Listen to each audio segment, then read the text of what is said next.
So now we're gonna like cut the ingredients and stuff like that and prepare everything. So when you're doing the rice, use cold water when you're washing it.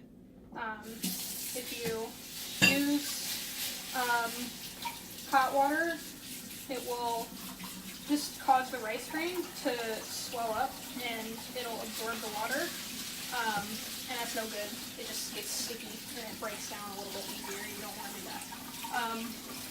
You want to wash it or try to get it until there is no more cloudiness. So like right now it's kind of like cloudy, especially when you're stirring it. So like I'll stir it, and it's just kind of cloudy. I can't see my fingers very well, but this is what I do because this is a lot easier. This bowl makes my life 1,000 times easier. If you want to know what this is called, it's called an inomata. I-N-O-M-A-T-A, inomata. Rice,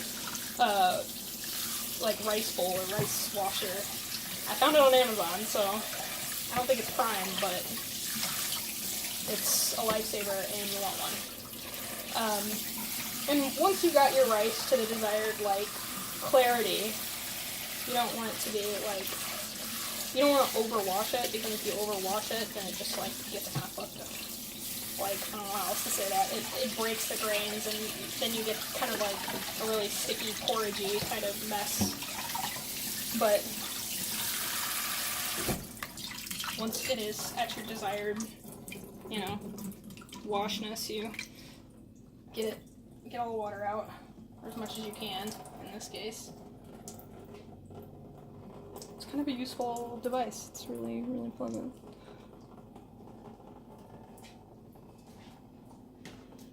And then, I've washed the potatoes and everything.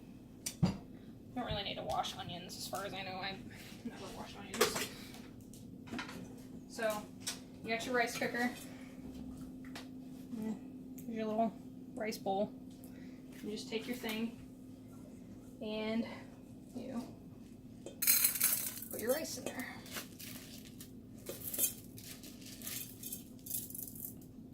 And I'm very exact. I get every grain because I'm Konko, and so you're supposed to get every grain and never ignore one rice grain.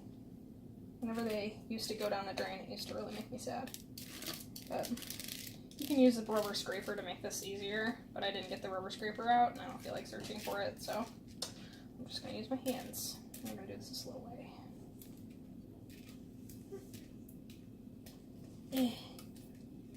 Sorry, this is not very exciting, is it? But it's important. And some of the grains, like, this is the only thing, they get, like, stuck in between the little bits. But I should get a commercial for Inomata. They should pay me. Giving me free plastic goods. I think that's every grain. Yep. Nope. There's one little guy here. Okay. So, you can use tap water. I really don't like to use tap water, though, because it seems to kind of mess with the rice. So, I use purified, like, drinking water. I'm gonna go get that really quick. I don't use spring water because it's kind of a pain to use it. I also think it tastes bad. If it gets white at the top there, that's fine. It doesn't mean it's not clean. That always happens. I've never been able to actually wash it until it never gets this like film on the top. But it just seems to be like, I guess the rice like starch kind of coming out, but there you go. So put it in here. You're supposed to make sure, this is why I put it on a towel, but you're supposed to make sure the bottom is not wet when you use these things. If the bottom is wet, you can really mess it up. Just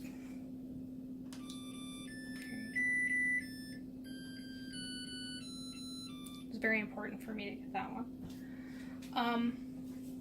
So Patrick has cut all the chicken up, so bring it over here. This is also another thing. You use the purified drinking water when also making a curry. If you use tap water, it will mess with the flavor. So, purified drinking water, don't use spring water, because it's basically tap water in a bottle. Here's a chicken. I like to cut it into pieces that are about, I guess I would say, to my first like knuckle of my thumb, about that size. If you are really concerned about soft meat for whatever reason, get a crock pot, get some broth that matches the meat, so like vegetable for pork or chicken for chicken, or you know, beef for beef or whatever, and put it in a crock pot and cook it until it's at your desired softness. And it's okay if the meat is cooked. It will not mess with the curry, it won't make it taste bad or anything like that. You don't need raw chicken.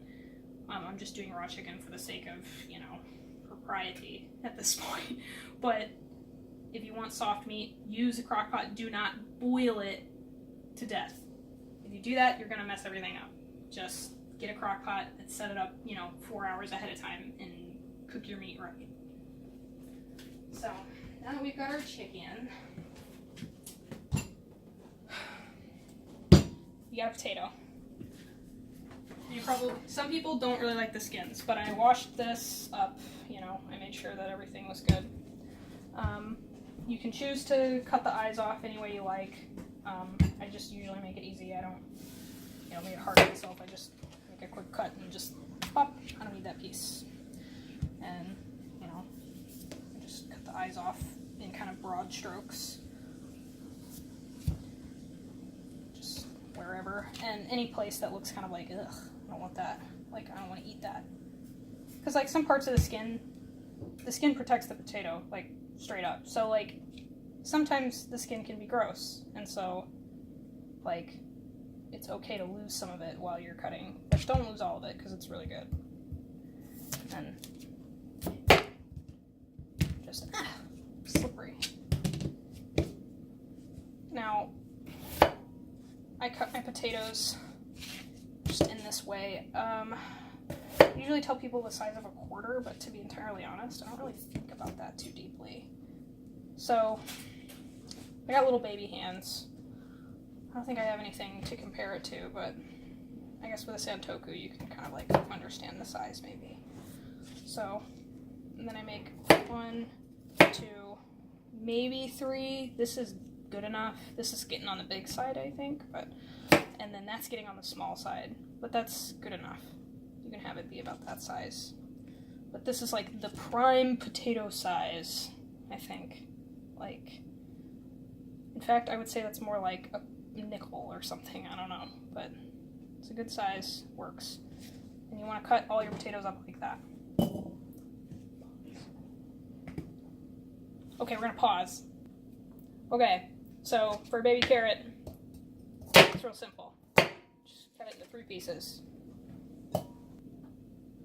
So you cut your onion in half. You remove the root piece, the middle, and you've got this beautiful onion part. 1 part of an onion, like half of an onion, set aside. You'll need that for later. You're gonna grind that up. And then for this, I literally just make 3 cuts like this. You can make these smaller than a dime if you really want to, but this is about how big I go. And I try to, you know, stay a little bit bigger. This type of piece you can set aside to go with that other half of the onion, and you'll be grinding it up later. And you literally just take these, you know, whatever size, and you chuck them in there. You can also keep the bulb part if you really want to. Make sure you cut the root off and then, you know, the green tip and everything, and you can set that also aside for more onion relish. And there you go.